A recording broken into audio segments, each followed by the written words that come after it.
The only people who don't want to disclose the truth are people with something to hide. We've got our special guest on the line today, Colonel Harry Riley of the American Spring and Patriots for America, that's putting together a march on Washington on the 16th of May. And I've been hearing a lot about this over the past month or so. And we're delighted to have Colonel Riley with us today. Colonel Riley, how are you, sir? Very good, Dr. Manning. It's an honor to be with you. Well, it's an honor to talk to a man such as you who's been able to see a clear vision that our government is corrupt, and you're not just talking about one party, whether it's Democrats as being the bad boys, but you've looked into the window of our Capitol Hill and government and courts and discovered that both of these are bad actors, and you're willing to do something about it. You want to tell us about that, and tell us a little something about yourself. I understand that you served in the U.S. military for 34 years. You rose to the rank of colonel, and you accomplished a great number of things as a colonel and as a military intelligence officer. So for people who may not know you the way I do, give us a little bit about that, and then tell us how you came to this understanding that both of these parties need to go. All by the grace of God there, Dr. Manning, that wherever I've been, it was by the grace of God. This is actually, it's from about 5 years of screaming by the American people at what has been going on down in Washington, D.C. We've shuffled papers, we've called Congress, we've sent them letters, we've had town hall meetings, everything imaginable that we could try to get our representatives who are supposed to be our servants up there to listen to us, to pay attention to the Constitution, the Bill of Rights, and take care of the business of we the people. Well, we went up there with marches time and time again, large and small, bikers, you name it. And basically they just ignore us. What they do is they look out their window and they say, well, there they are again. But they'll be gone tomorrow and we can get back in our trough. We'll just let them say what they want to do and, have their little get-together. And then they'll leave and we can just continue with our little party we're having up here at we the people's expense. Finally, the other aspect of this is that we've heard this about different springs, Arab Spring and so forth going on, and that struck a bell with me. Yes. I'm sorry. Go ahead. It was the people of Egypt that finally said, like we're saying, enough is enough. And they rose up over there twice. The first time they had a regime change. They got what they thought was a better solution with Morsi and that crew. Realized that was worse than before, and they rose up again, and they threw that bunch out. Now, we're saying that we're going to model those people, not that government, not their military, but the people's philosophy of you must pay attention to we the people because you're servants to us. So that's kind of how this movement has taken wings.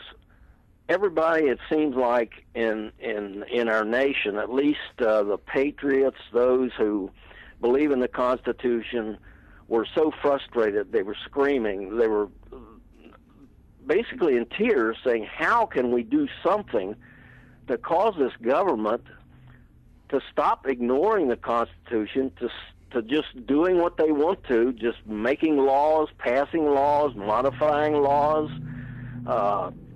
And finally we just settled and said, you know what, we need to go up there with about 10 or 15 million people and just stay there until we get Barack Obama, Joe Biden, Harry Reid, Mitch McConnell, John Boehner, Nancy Pelosi, and Eric Holder out. Praise God and hallelujah, but go ahead.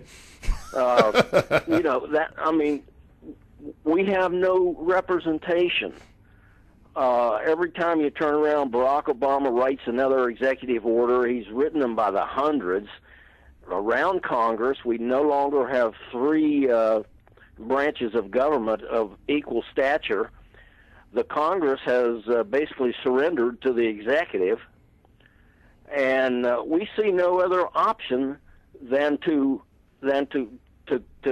create the largest massive town hall in American history, right in Washington, D.C. Well, your vision is absolutely clear.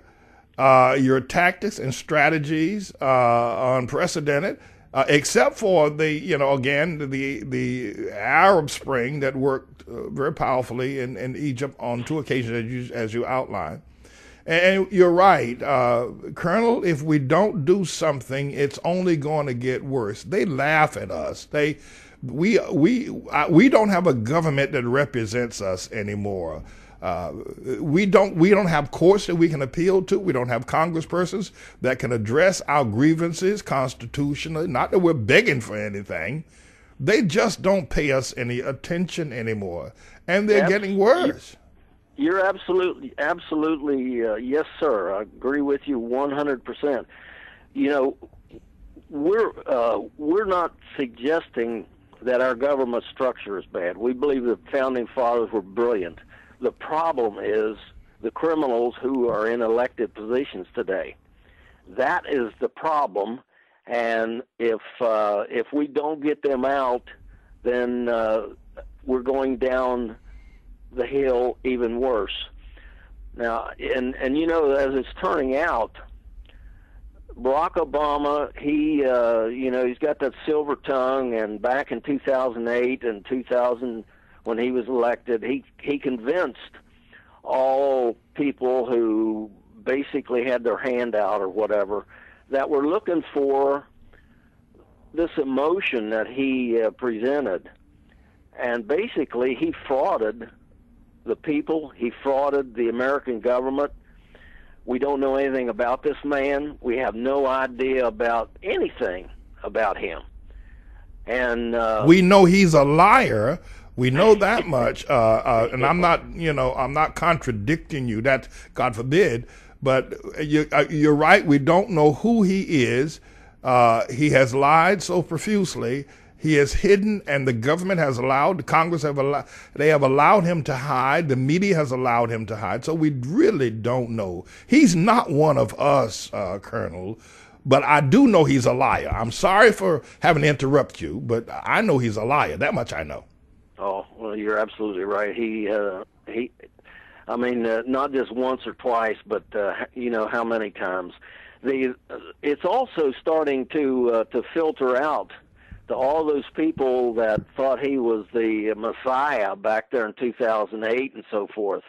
And it struck me as a really key example of this was recently a Georgetown University lawyer, Professor Jonathan Turley. He testified over there with regard to abuse and so forth from the administration. And he basically testified to the effect, he said something to the effect, I really have great trepidation about where we're headed. We're creating a new system here. The center of gravity is shifting, and that makes it unstable. The situation was the most serious constitutional crisis in our lifetime. Now, he's a man that is a liberal. He's an attorney. He supports Barack Obama with regard to the Obamacare, and when Bush was in office, he was on the mainstream media quite a bit, not really favorable to Bush. So here you have a man that I respect, and I respect him for this reason. Back in many years ago, Colonel Bud Day, a Medal of Honor recipient, was suing the government for our World War II Korea-era veterans' medical rights. And Jonathan Turley was one of the attorneys that fought for us tooth and nail. So this man, to me, seems to be an objective when it gets right down to it. So the liberals are seeing that I think we made a mistake. We have a fraud. He's doing everything he can to totally destroy the Constitution, and he's brought us to the point where we're on the abyss, on the precipice of the abyss, ready to slide in. I don't know what else we can do except mount from the grassroots of the United States. Well, what you're suggesting is that we go to Washington and don't go home until we get justice. But let me just read. I know Professor Turley, not personally, but obviously I've watched him during the Bush administration, and I've seen him. Obviously, he's pretty prominent in the mainstream media. And yes, he can be objective. He is a liberal, and he can be objective.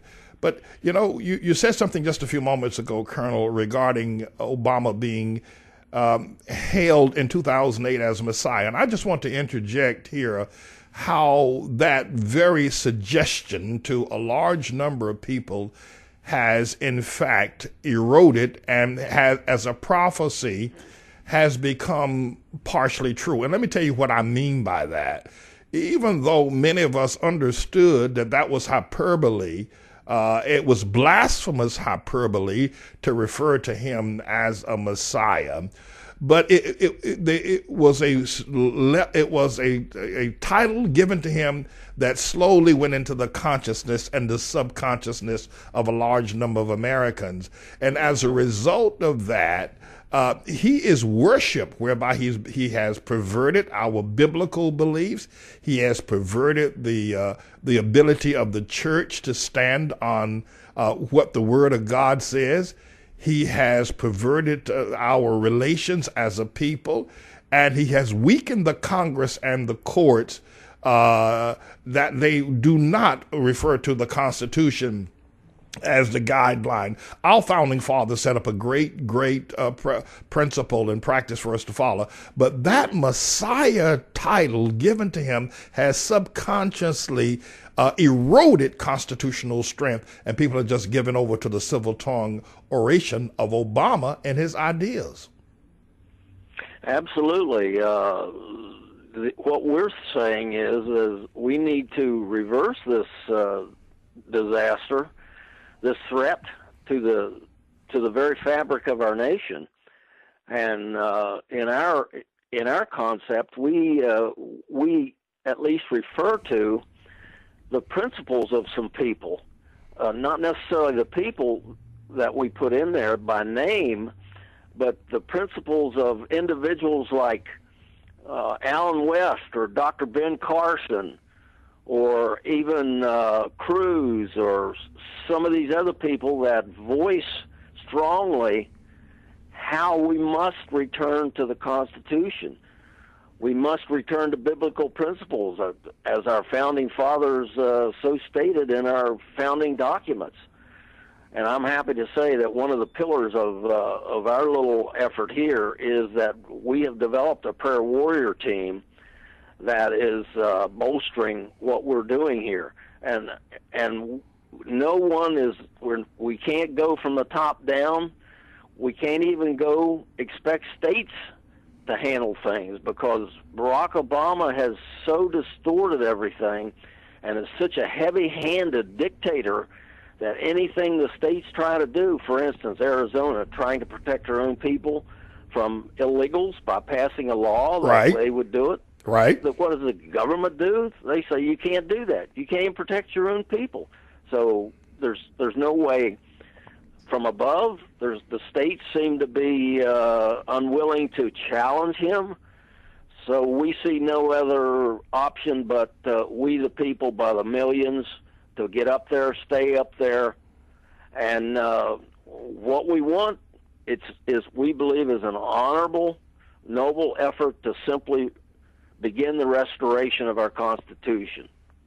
Well, Colonel, could you give us a little bit of the logistics of May 16th, and will there be prayer meetings? You've discussed a prayer warrior group that's undergirding where we are. Tell us a little bit about that, and how people can further get involved in this process of May 16th?